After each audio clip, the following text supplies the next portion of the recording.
ఈరోజు Hyderabad city police ఆధ్వర్యంలో ఒక రౌండ్ టేబుల్ మీటింగ్ మేము ఏర్పాటు చేశాము.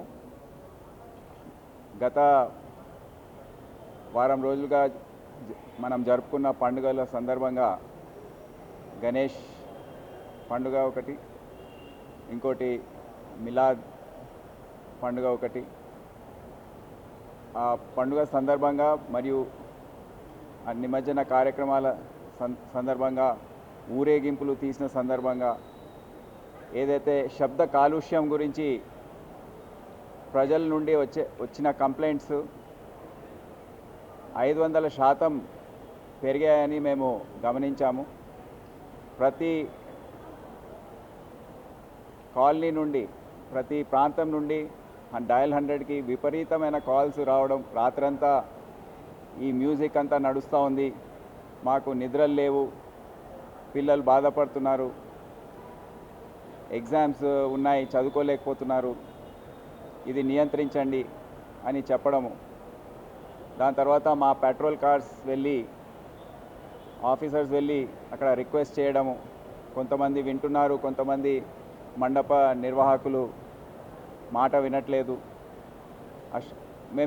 మేము ఆ ప్రాంతానికి వెళ్ళినప్పుడు, ఆ మండపానికి వెళ్ళినప్పుడు మూసేస్తున్నారు, ఆ శబ్ద కాలుష్యాన్ని కంట్రోల్ చేస్తున్నారు. కానీ కొద్దిసేపటికి మళ్ళీ అది ప్రారంభమై మళ్ళీ ఆ డీజేలు పెట్టుకొని పెద్ద ఎత్తున ఈ శబ్ద కాలుష్యం అనేది జరుగుతూ ఉంది ఆ ప్రాంతంలో. ఊరేగింపు సమయంలో కూడా మా ఆఫీసర్స్ రిపోర్ట్ ఇచ్చారు, నేను కూడా వ్యక్తిగతంగా చూశాను. ఆ టస్కర్స్ పైన మరియు ఇతర డీసీఎమ్స్ కానివ్వండి, వాహనాలు కానివ్వండి, అన్నిట్లో పెద్ద పెద్ద సైజు డీజే ఎక్విప్మెంట్ ఏదైతే ఉందో అది పెట్టి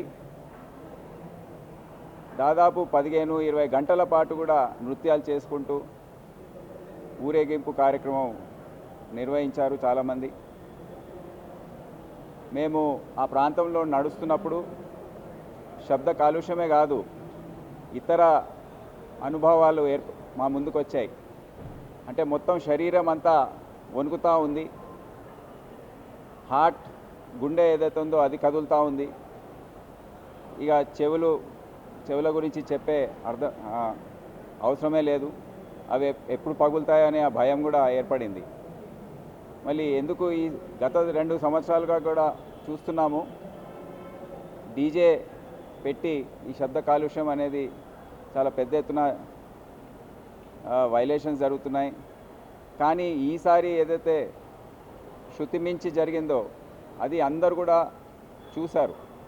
ప్రభుత్వ పరంగా కూడా ముఖ్యమంత్రి గారు కానివ్వండి, అందరు కూడా అరే ఇది ఏంటి, ఎందుకు ఇట్లా అయిందని వారు అడిగి తెలుసుకున్నారు.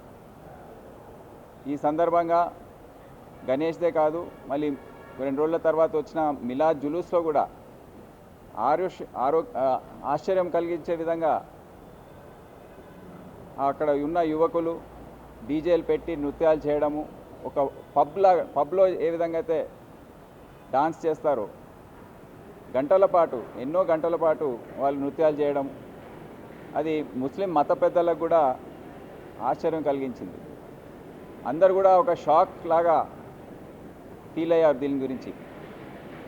అందరు కూడా ఏకాభిప్రాయంతో ఏకతాటిపైకి మీరందరూ ఏమన్నా చేయాలి, పోలీస్ డిపార్ట్మెంట్ తరఫున ప్రభుత్వ పరంగా అందరు కూడా ఏదన్నా చేయాలి అని ఒక రిక్వెస్ట్ చేయడం. వారు కూడా మా వీడియోస్ మేము తీసుకున్నాము, మరి మీ విధంగా చెప్తున్నారు, అందరు కలిసి కట్టుగా చేస్తే కానీ ఇది కాదు, మీరు రండి, ఒక రౌండ్ టేబుల్ లాగా మీ విచారణ ఏంటో, మీరు ఏ విధంగా మీ వాళ్ళని కట్టడి చేస్తారో చెప్పండి. దాని తర్వాత ఇవన్నీ మేము కంపైల్ చేసి ఏకతాటిపైకి తీసుకొచ్చి ప్రభుత్వం ముందు పెడతాం. ప్రభుత్వం నిర్ణయం తీసుకుంటుంది ఏం చేయాలో. దాని తర్వాత దానిపైన కఠినమైన వైఖరి అవలంబించాలా, ఏ విధంగా చేయాలి, స్టేజెస్లో చేయాలా అనే నిర్ణయం తీసుకోబడుతుంది. అందుకే గత 3-4 రోజులుగా అందరికీ మేము లెటర్స్ రాసాము. ఈరోజు అన్ని ఆర్గనైజేషన్స్కి సంబంధించిన పెద్దలు, రాజకీయ పార్టీస్కి సంబంధించిన రిప్రజెంటేటివ్స్ని కూడా మేము ఆహ్వానించాము. వారందరూ కూడా ఒప్పుకున్నారు. ఈరోజు 3 గంటలకు అది ఆ మీటింగ్ స్టార్ట్ అవుతుంది. సో ఆ మీటింగ్లో ఏం జరిగిందో అన్నీ కూడా మీకు విశ్లేషించి తర్వాత తెలియజేస్తాం. ఒక రిపోర్ట్ లాగా తయారు చేసి ముఖ్యమంత్రి గారికి ప్రభుత్వానికి సమర్పిస్తాం, డిస్కస్ చేస్తాం. ఎందుకంటే ఇది ఇప్పుడు కంట్రోల్ చేయకపోతే చాలా ప్రమాదంలో మన సెక్యూరిటీ కాదు, లా అండ్ ఆర్డరే కాదు, మన ఆరోగ్యం కూడా పడే అవకాశం ఉందని అందరూ కూడా ప్రజలు, ప్రజాప్రతినిధులు, నాయకులు అందరూ కూడా గుర్తించడం జరిగింది. అది మంచి పరిణామం. సో దీనికి తగ్గట్టుగా మేము కూడా తక్షణమే స్పందించి ఈ మ్యాటర్ డిస్కషన్లో ఉన్నప్పుడే దీనిపైన ఏదైనా చర్య మనం తీసుకోవాలి అనే ఒక నిర్ణయానికి వచ్చి ఈ మంచి మీటింగ్ ఏదైతే ఉందో మేము ఇప్పుడు ఏర్పాటు చేస్తున్నాం. దాని పరిణామాలు ఏంటో, దాని రిజల్ట్ ఏంటో మీకు తర్వాత తెలియజేస్తాం. Thank you.